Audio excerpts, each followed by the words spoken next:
This monsoon, my cousin Alok and I decided to go out on a road trip to central India.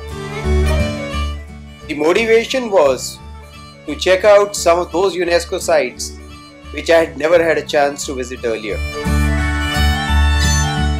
When we left, it was raining heavily. In fact, we seemed to be driving through a river. Highway had so much of water on it. A little bit of rain, a lot of rain was not going to stop us anymore. We had already set out and our first stop was going to be Chittorgarh. Chittorgarh Fort is one amongst the 6 hill forts of Rajasthan which have together been inscribed onto the UNESCO World Heritage Sites list. I had been here earlier, but the last time I came, I had missed out seeing the Tower of Fame or Kirti Stambh. I had only visited the Victory Tower or Vijay Stambh. This time I even photographed Kirti Stambh.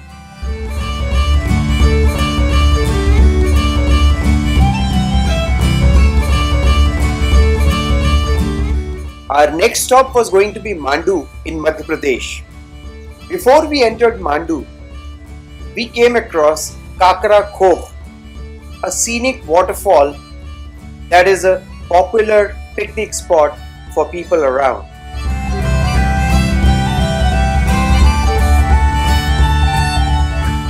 Mandu is famous for its 400-year-old royal love story. Baz Bahadur, who was in love with Rani Roopmati, built JAHAZ Mahal and a couple of other palaces in Mandu. He is also known to have changed the course of Narmada river to provide water for Mandu residents. Besides the palaces built by Baz Bahadur and Rani Roopmati, Mandu is famous for another striking monument, the tomb of Hoshang Shah. This was the first marble tomb in India, and it also served as an inspiration to Shah Jahan to build Taj Mahal.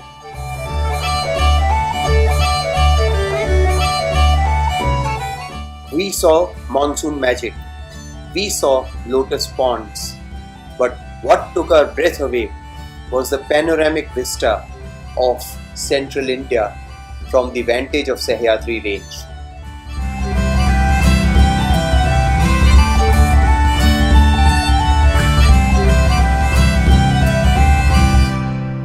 Now we were headed towards Ajanta caves. These Buddhist caves were created between 2nd century BC and 4th century AD. Essentially, the workmen from that era created a masterpiece by hollowing out the mountain, creating caves within, sculpting in them and painting them. The horseshoe view of these caves is only visible from a vantage 14 kilometers away.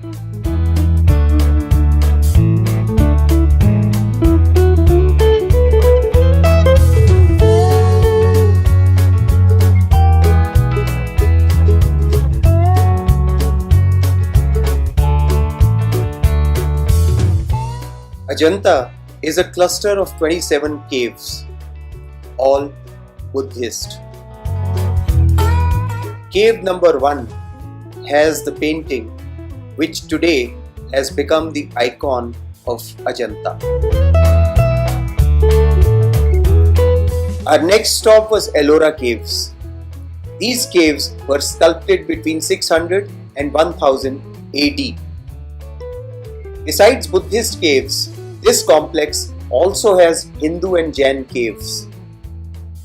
The most magnificent of them all is cave number 16 or Kailasa temple.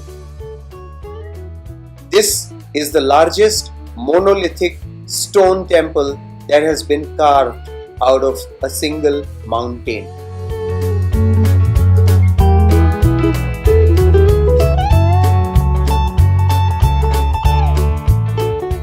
enjoy this open-air art complex with nature's bounty alongside.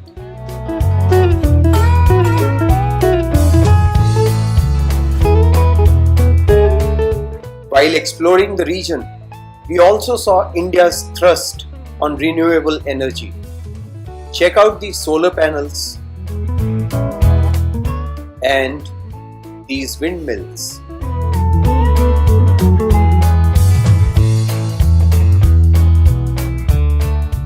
While in Ellora, we had a chance discovery.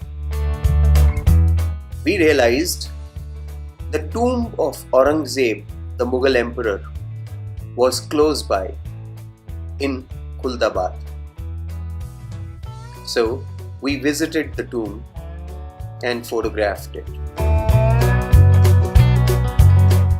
It was a humble resting place for one of the most powerful Mughal emperors that ruled India. We then headed out for Aurangabad, the place where Aurangzeb had built an opulent tomb for his wife. It is called Bibi Ka Maqbara. Interestingly, that wasn't such a humble last resting place.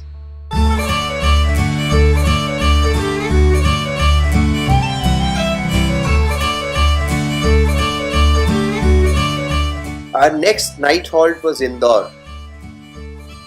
We visited its night street food market. It truly is an interesting place for any food lover.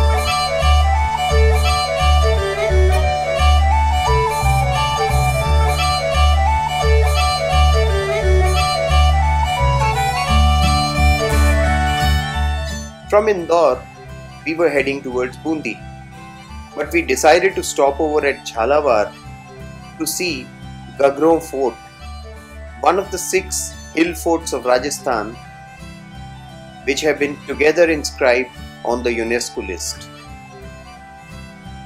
Interestingly, this hill fort is surrounded on all 4 sides with water. Ramganga and Saryu rivers on 3 sides because it's on the confluence, and a water-filled moat on the 4th side.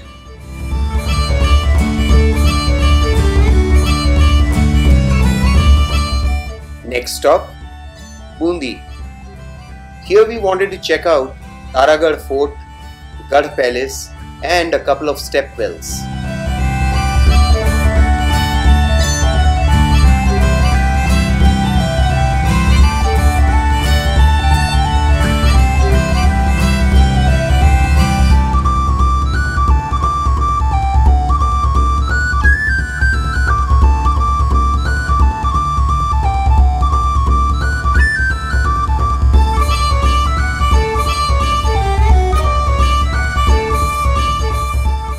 Even this city is known as the Blue City, just like Jodhpur.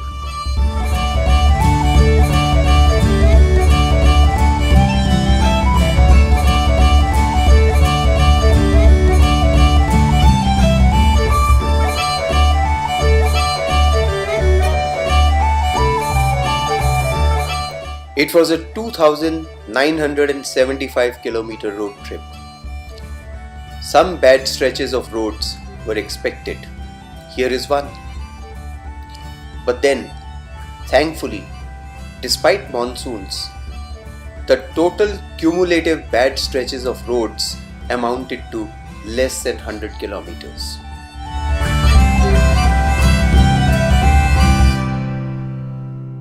Some of the places we stayed in were scenic, like this resort in Bundi.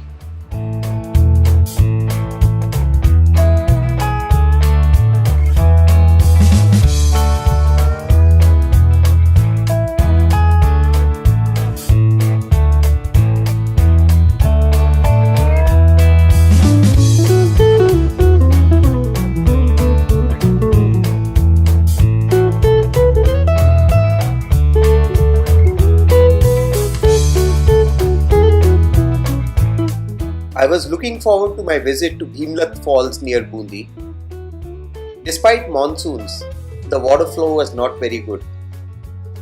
But then, in travel, you got to take it as it comes.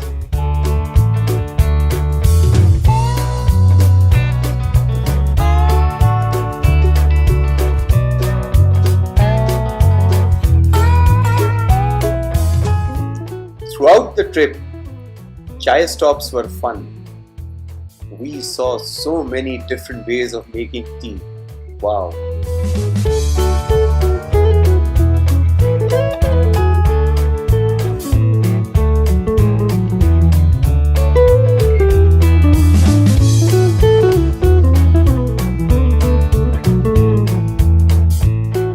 Rajasthan tourism has been using this particular spot in their advertising. So we decided to visit it, Garadia Mahadev. It is just a bend of CHAMBAL river, but it is so scenic.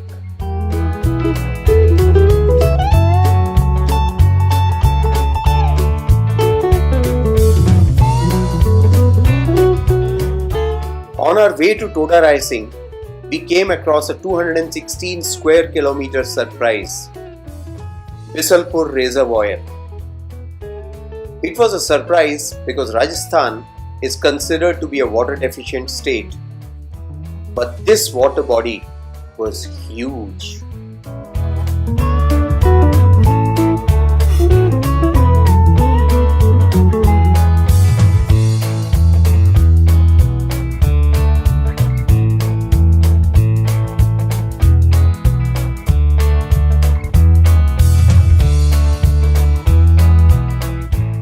In Toda Raisingh, the only attraction we visited was Hadi Rani Ki Baodi. The architecture of this 12th century stepwell is breathtaking.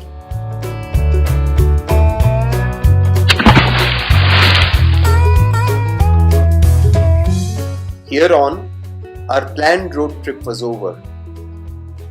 But we were passing through Jaipur, so we decided to stop over at Panna Meena Ka Kund, another old stepwell, this one from 16th century.